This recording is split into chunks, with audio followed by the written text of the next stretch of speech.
हम लोगों ने अयादि देखा था। अयादि के बाद जो है हम लोग जो है अयादि से जुड़ा हुआ देखे थे कव्यम नाव्यम, गव्य और नाव्य, और इसके बाद गव्युति। गव्युति कि जहाँ पर जो है ये कहा गया था कि यकार आदि प्रत्यय बाद में हो तो जो है, और वह अगर दूरी की माप के संदर्भ में हो, वार्तिक सूत्र में कहा गया था अग्र परिमाणे च, दूरी के संदर्भ में हो तो वहाँ पर भी जो है वो क्रमशः आओ ये आदेश होते हैं।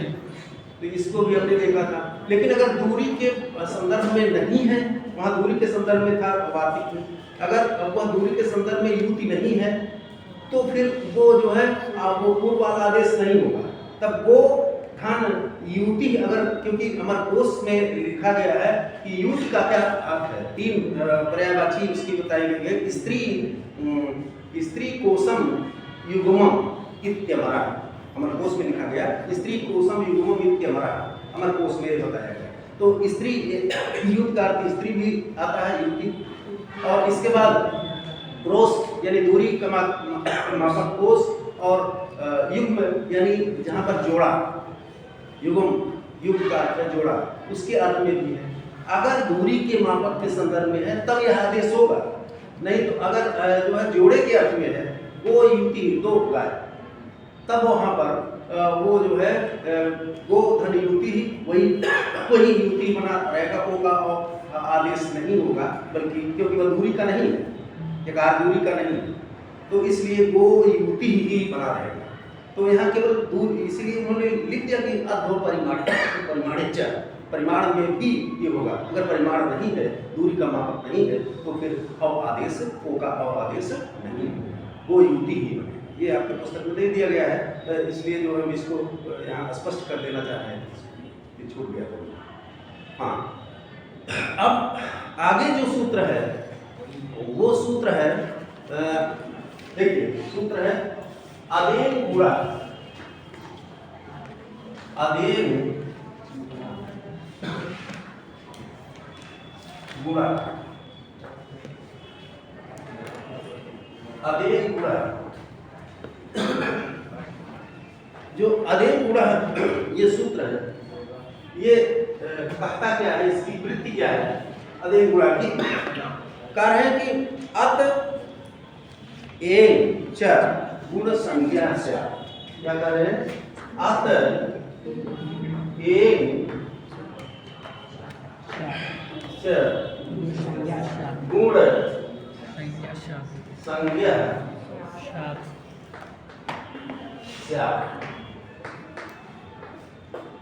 समझ आ रहा है लिखा हुआ है?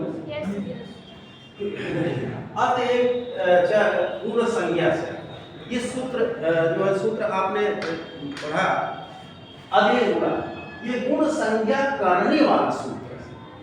दो चीजें हैं, गुण नियम करने वाला सूत्र और गुण संज्ञा करने वाला। यानी संज्ञा करने किसी वस्तु व्यक्ति स्थान के नाम को संज्ञा कहते हैं। यहाँ तो व्यक्ति वस्तु है नहीं, यहाँ पर है क्योंकि व्याकरण पढ़ रहे हैं इसलिए वर्ण है, तो वर्णों में इसकी गुण संज्ञा होगी। यह संज्ञा करने वाला सूत्र है, ये अदेन गुणा, यह गुण संज्ञा करने वाला सूत्र है। यानी किन किन वर्णों का नाम गुण है, किन किन वर्णों को हम गुण कहते हैं। और इसी तरह से एक सूत्र और आगे आएगा भी जो है वो आद गुणा।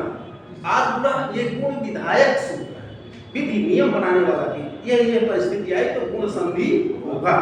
तो ये दोनों में अंतर, संज्ञा और नियम सूत्र, ठीक है। तो देखिए अदेन गुणा ये सूत्र कहता है, क्या कह रहा है, इसकी वृत्ति में कहा गया, इसमें तो अगर पद से ही तोड़े तो तभी हमको अत और एन, अदेन और गुणा, गुणा है ये गुण संज्ञा है। तो अत क्या है? अत अत एक क्या है? प्रत्याहार। अत एक प्रत्याहार है। ता हलंत है, इसकी ता की हलंत से इच संज्ञा हो गई और त से लोपा से उसका लोप हो गया, तो क्या बचा? अकार। अकार, हाँ ठीक, अकार, हाँ। और इसके बाद ए क्या है? ए भी एक प्रत्याहार है। इसमें कौन कौन से वर्ण आते हैं? ए और ओ। और भी बस और नहीं, एवं है ना, ए से लेकर के गुणा तक, ए ओ गुणा। तो यहाँ वृत्ति में भी वही बात बताई गई। वृत्ति में भी वही बात कर रहे हैं कि अत में केवल अवस्था है। एक में देखिए एवं है, एक इस तरह से है, एवं इस तरह से है, तो ये भी हलंत है, तो इसकी हलंत से संज्ञा हो गई तो बचा क्या? ए ओ, यही बचता है। जैसे इसकी हलंत से संज्ञा हुई तसलोपा से लोप हुआ, वैसे अत में टकार की भी हलंत से संज्ञा हुई और तसलोपा से उसका लोप। तो बचता क्या है? कि आ ए और ओ, इसको जो है गुण कहते हैं। वही चीज वृत्ति में भी इन्होंने बता दिया। आकर यानी आ वर्ण, ए यानी ए ओ वर्ण च का है, और आ वर्ण च और एन का अर्थ है ए और ओ वर्ण की गुण संज्ञा स्यात् होवे। यदि आ वर्ण और ए वर्ण और ओ वर्ण की गुण संज्ञा होवे, यदि इनको क्या कहा जाए? इनको गुण कहा जाए। गुण संज्ञा किसकी है? आ वर्ण, ए वर्ण और ओ वर्ण। ये गुण संज्ञा वाला सूत्र हो गया। अब इसके विस्तार के लिए क्योंकि अभी कुछ चीजें ऐसी हैं जो इसको छिपी गई, इस सूत्र के विस्तार के लिए एक अगला सूत्र प्रवृत्त होता है, उसकी सूत्र की व्याख्या के लिए। विस्तार का मतलब व्याख्या। इस सूत्र की व्याख्या इसको मिटा देंगे। तो इस सूत्र की व्याख्या के लिए जो है एक सूत्र और प्रवृत्त होता है, वो क्या है? वो है, देखिए, वो है तपरस तत्कालस। ये सूत्र है जो है तपरस तत्कालस से, तपरस तत्कालस।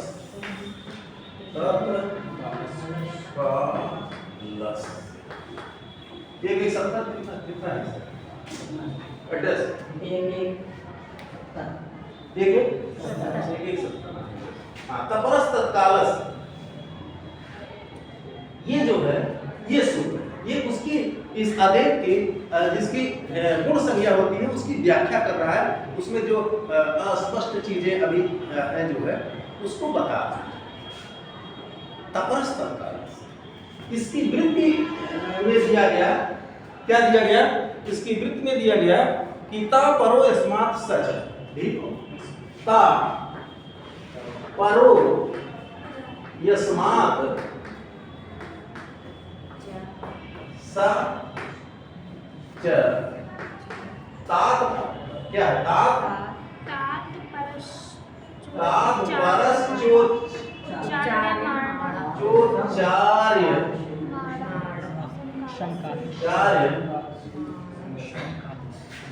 जो चार्य माण क्या? जो चार्य माणम मानस संकालस्य, हाँ, संकालस्य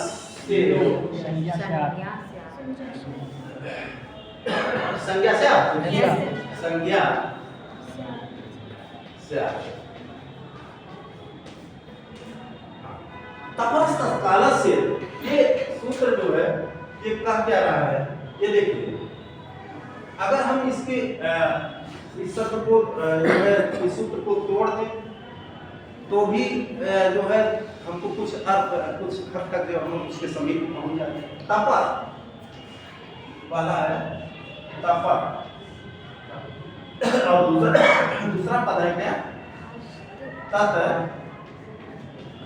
तत्काल। पहला है तपर और दूसरा पद है तपर। तपर का क्या? हाँ, ऐसा स्वर जो है, क्योंकि स्वर संधि हम पढ़ रहे हैं, स्वर संधि, तो ऐसा स्वर जो ता से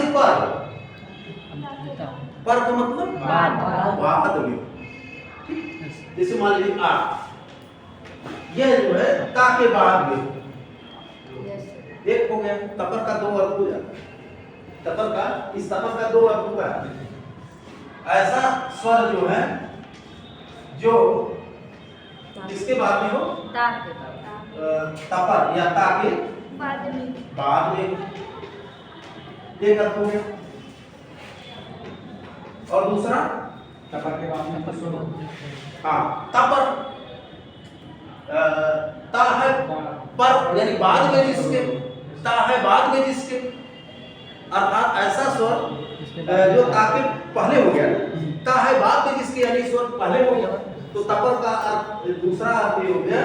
देखिए दोनों चीज आगे पीछे दोनों हो, तपर का हो गया कि जो है कि ऐसा स्वर जो ताके के पहले हो गए ना, ता है पर में, ता है पर यानी बाद में जिसके, ता है पर यानी बाद में जिसके, तो स्वर पहले आ गया, ताके क्या हो गया, पूर्व हो गया ना, पूर्व। ये दो चीजें निकल कर गए तपर से, ता है पर में बाद में जिसके, और ता हो बाद में जिसके, ठीक, दोनों स्थिति है आगे और पीछे, ऐसा स्वर जो यानी ता बीच में, इस तरह से मान लीजिए आ हो और ता हो, या और कोई और स्वर हो, ये हो, जो इस तरह से, तो ता है बाद में जिसके, यह हो गया ऐसा स्वर, और ता के पर में है, बाद में है जो स्वर, ऐसा स्वर, तो तपर का दो अर्थ हो गया, तपर का दो अर्थ हो गया। और तत्काल का अर्थ है, काल का अर्थ होता है, इसको मिटा दें, काल का अर्थ होता है समय, यहाँ काल का अर्थ है समय, ठीक। और व्याकरण में समय क्या, समय का मतलब है मात्रा, यानी कि किसी वर्ण के उच्चारण में लगने वाले काल को या समय को मात्रा, ठीक, काल ही मात्रा है या समय, ठीक। जैसे आपने कहा तो इसमें जो समय लगा वो मात्रा हो गया, इस तरह से, और इस तरह से, और दो आंख बराबर समय लगा, ठीक। तो यानी कि जो समय लगता है, काल लगता है, तत्काल का अर्थ है यहाँ पर, तत्काल का अर्थ है उसी उच्चारण काल तक, उसी उच्चारण काल के बराबर काल होगा तत्काल का, यानी जो तपर है यानी पूर्व में भी और बाद में, पूर्व और बाद में जो स्वर है उसका उच्चारण काल तत्काल का अर्थ है उसी के उच्चारण काल के बराबर होगा, नहीं ना कि वहां जो है अपने सवर्णियों का बोध कराए, उसी के, केवल उसी के जिसको कहा गया। अब सवर्णियों का बोध कराएगा, अभी देखिए जो है, जैसे इसी उदाहरण में जो है या इसी सूत्र में क्या था, आदि जुड़ा नहीं तो था, आप और यही था, और इसके बाद गुणा, ये गुण संज्ञा करने वाला यही तो सूत्र था, यही इसका उदाहरण बन जाता है, यही उदाहरण इसका ये बन जाता है। ताके पूर्व में आकार है, कोई स्वर है, और ताके बाद में भी ए है, यानी यह आ और यह ए, ये दोनों आ और ये तत्काल की संज्ञा वाले होंगे। तत्काल की संज्ञा का क्या मतलब, तत्काल की, क्योंकि आ के 18 भेद है और ए के 12 भेद, ये इसका ह्रस्व नहीं होगा, 6 भेद करने, तो यानी यह जो है तत्काल अगर ना कहा गया होता तब तो यह 18 सही उपस्थित हो जाता, तब तो ये 18 सहित उपस्थित हो जाता और ये अभी 12 सहित आ जाता, 12 लोग इसके साथ आ जाते। लेकिन तत्काल का हो गया कि जो यहाँ आ कहा जा रहा है वो अपने ह्रस्व रूप में ही रहेगा, अपने दीर्घ प्लुत इस सबके साथ नहीं रहेगा, बल्कि यह ह्रस्व रूप में रहेगा। जैसे अभी समानता जो हमने पढ़ा था, समानता स्थानीय अंतरतमा में हमने पढ़ा था ना, समानता 4 प्रकार से जानी है। कैसे? स्थानीय, और मात्रा। अब यहाँ मात्रा की बात चल रही थी, मात्रा की बात चल रही थी, नहीं चल रही? मात्रा की बात चल रही थी। जैसे अब यहाँ भ्रम आपका ये जो है तत्काल जो कहा गया, इस भ्रम को दूर करना चाहते हैं, यही बात। बाकी संत तो पढ़ते रहे, यहाँ अगर भ्रम दूर हो गया तो बहुत अच्छी बात है, हमेशा के लिए हो जाएगी, जीवन भर के लिए। जैसे आप देखें कि गंगा धन, ये शायद उदाहरण में नहीं है, उदकम, गंगा धन उदकम। गंगा में क्या है? गंग, देखिए गंग और धन, आ निकल गया है ना, धन उदकम। ठीक, अब देखिए ये जो आ है, ये आ इसका उच्चारण काल जो है तत्काल का होगा। तत्काल का अगर ना होता तो जो समानता जो है 4 तरह की, उसमें एक है मात्राकृत समानता, इसमें 2 मात्रा, ये तो दीर्घ हो जाता, हो जाता कि नहीं?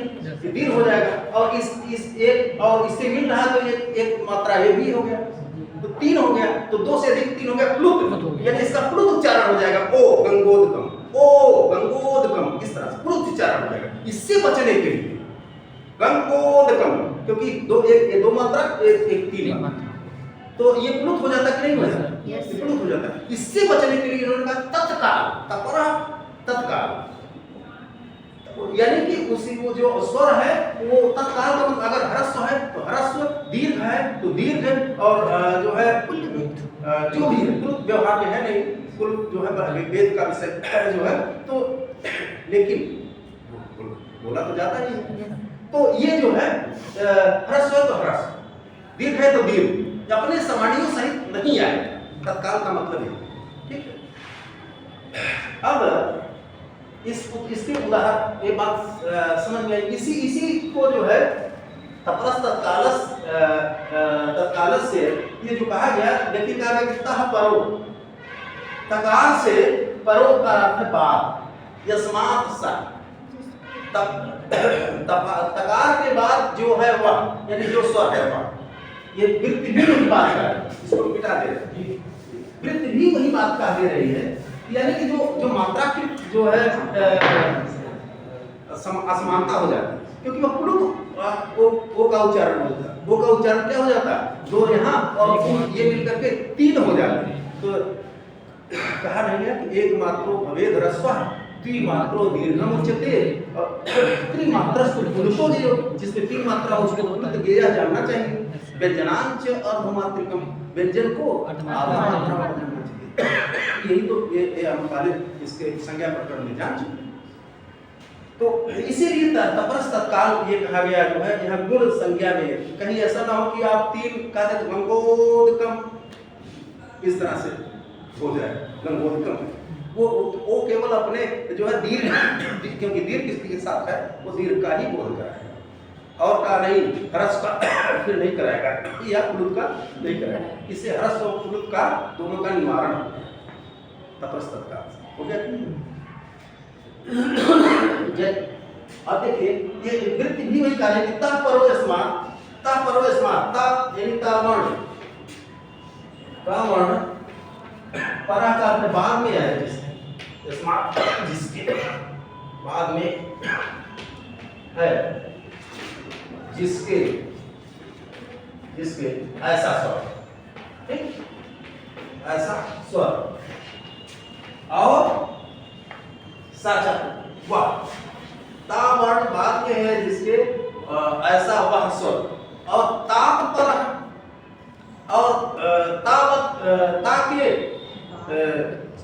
बाद में जो है तात पर तात ये पंचमी है, तात ये जो है यहाँ पंचमी है। जैसे तात जो है जो है ना बाल का ये लिखते हैं बाल का ये पंचमी है। तो बालक से होता है ना और वैसे ता से तो तात बरह का मतलब हो गया ता के बाद। तो और ता के बाद में ता वर्ण बाद में हो है जिसके और ता के बाद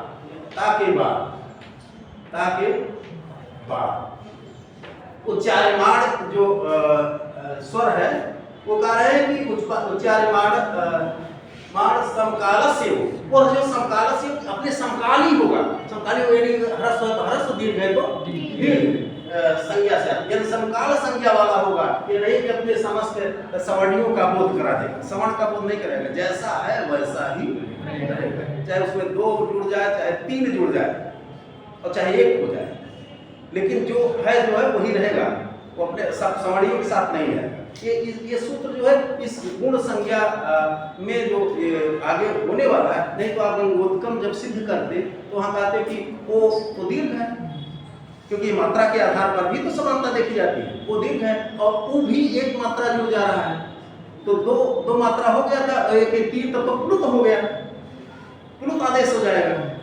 तो इससे बचने के लिए जो है यहाँ पर जो है ओ के स्थान आ और उ के स्थान पर जो है एक गुण जो आदेश होता है वो 3 नहीं होता, बल्कि जो है वो 2 ही आ उ 2 ही आदेश होते हैं।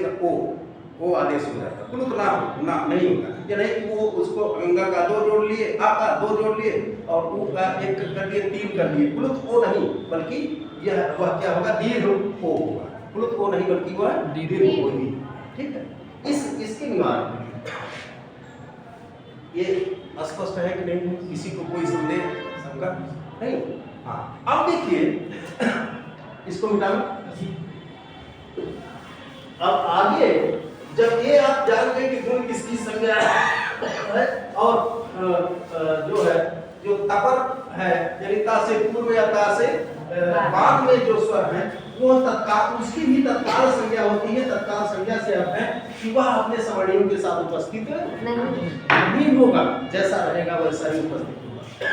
अगला सूत्र है, आप देखिए, आप गुण जान गए। गुण जानने के बाद फिर जो है ये गुण का नियम भी जान गए, जो व्याख्यायित कर दिया तत्काल से। और इसके बाद आगे है आद गुणा। अगला सूत्र है आद गुण। ये गुण करने वाला सूत्र है, ये जो है गुण करने वाला सूत्र है। आद गुणा ये कहता है, ये इसकी वृत्ति क्या है? अवर्णादचि परे, अवर्णादचि परे और आगे क्या है? नहीं मिला अवर्णादचि परे पूर्व परियो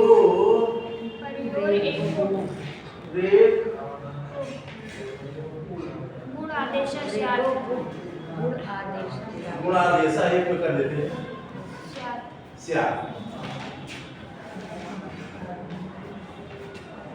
समझ में आ रहा है ना? ये लिखना पूरा टेढ़ा मेढ़ा लिख रहा है। तो देखिए आद गुणा ये सूत्र, इसको अगर शब्द के अनुसार देखें तो देखिए आद का कदा हुआ है व्यंजन, ठीक, और गुणा, ठीक, आत और आत में क्या है? ता हलंत, ता हलंत है तो उसकी क्या हो गई? संज्ञा हो गई। तो यानी कि आत का मतलब है ये जो है ये संज्ञक वर्ण इसलिए आत यहाँ पर, क्योंकि ये एक सूत्र है जो है कि ये विभक्ति का होगा। जैसे पंचमी विभक्ति बालकार होता है, छात्र होता है, पत्रात होता है, ठीक है। यानी आ से गुण होता है। अब ये बाकी और स्पष्ट नहीं, ये क्योंकि विभक्ति का जो तकार होता है, सकार होता है, मकार होता है, उसका लोप नहीं होता है हलंत से। एक इसके लिए सूत्र है। कौन सा सूत्र है? ना विभक्तौ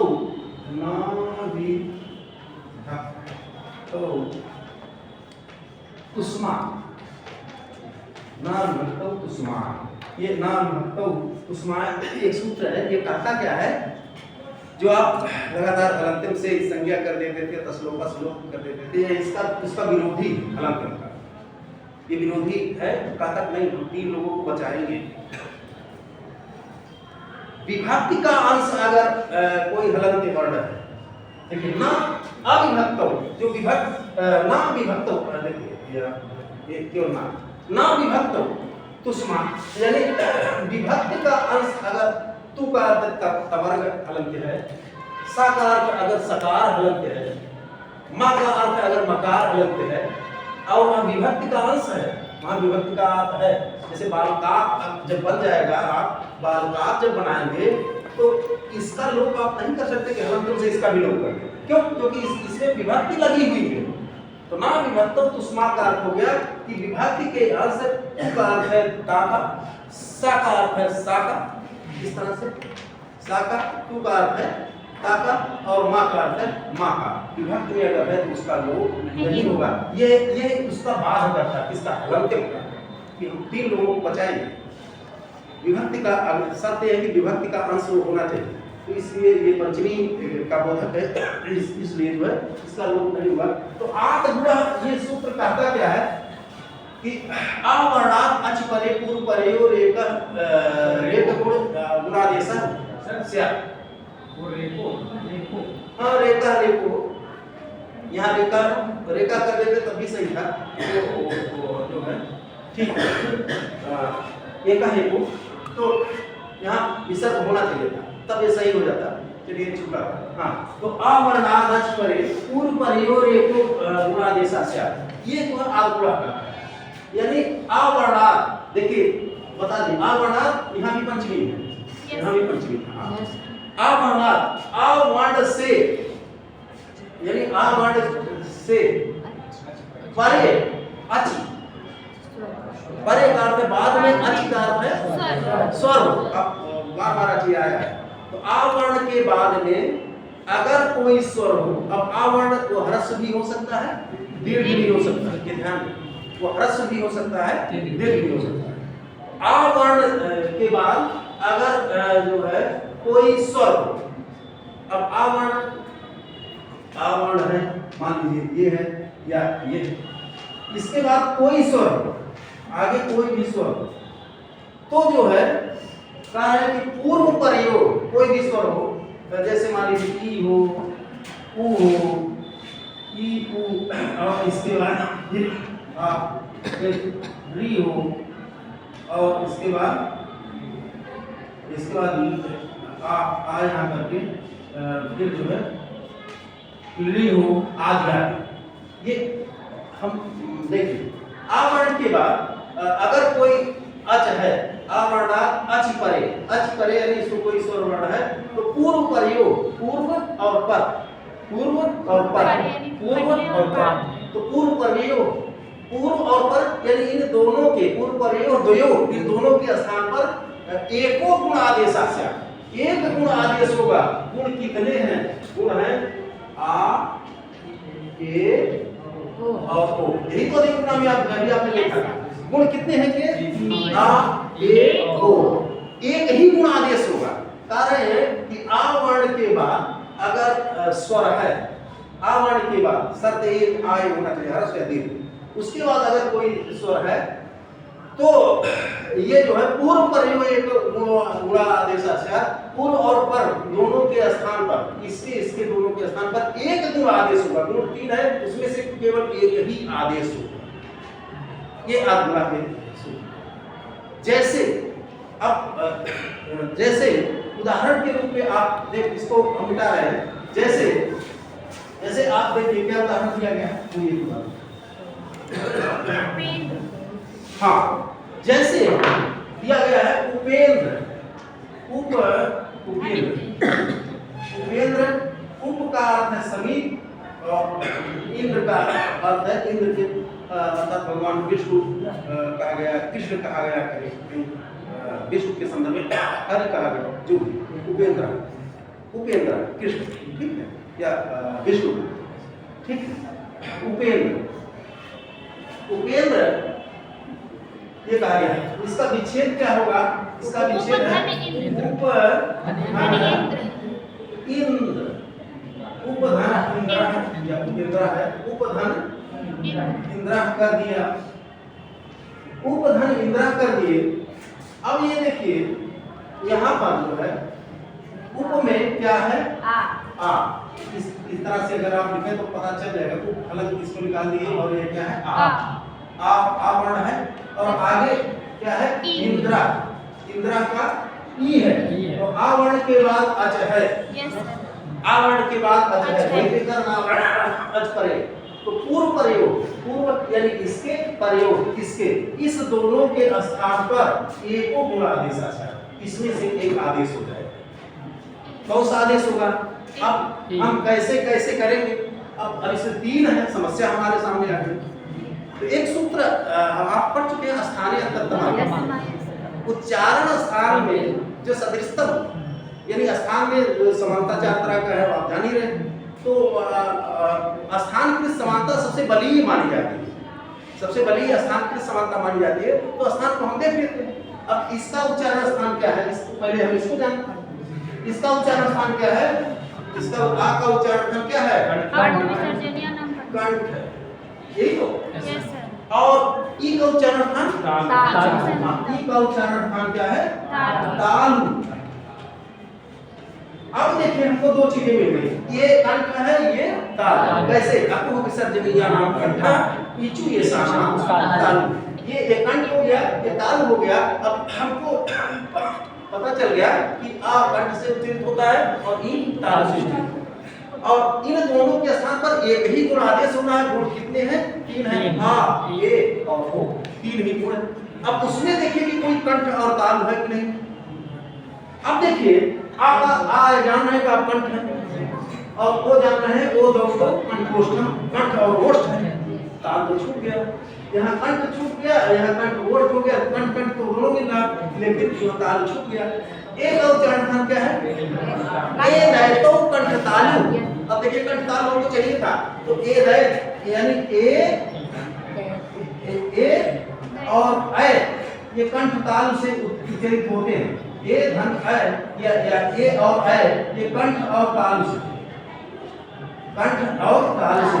अब हमको दो कंठ ताल वाले मिल गए अगर संज्ञा प्रकरण की तरफ जाए, लेकिन इसकी गणना जो है, इसकी गणना गुण में नहीं है। देखिए वहां, तो ये तो कट गया, बचा क्या?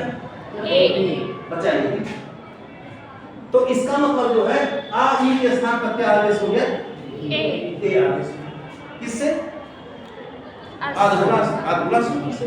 तो ये जो है ए आदेश हो गया। अब जब ये करेंगे, जब इसको हम संधि कार्य करेंगे तो क्या होगा?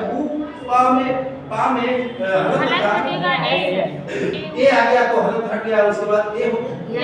और इसके बाद आधार ये है और किसी यही अभिष्ट था अथवा ये सिद्ध करना। तो ये जो है ये सिद्ध हो जाता है।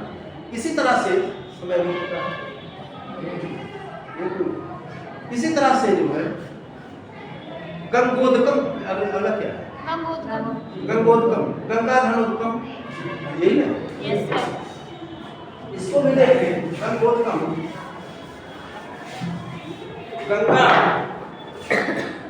गंगा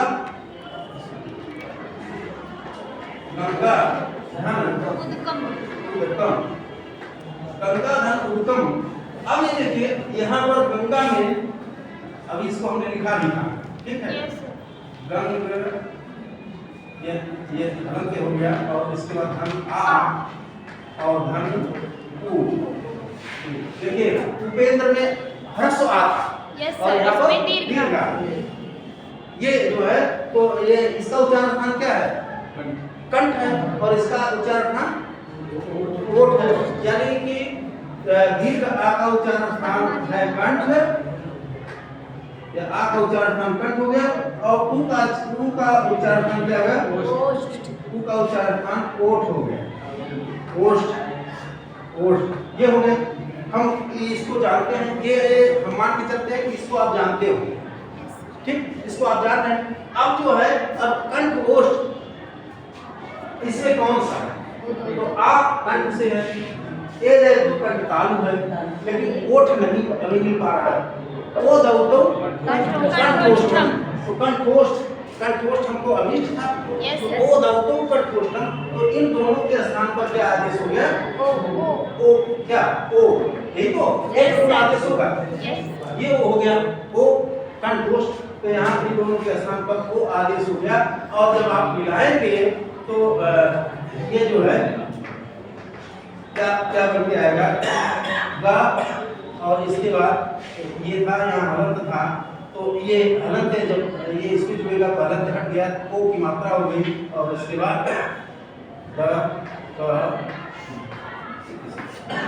बन जाएगा ना? Yes, sir. इसमें किसी कोई संदेह?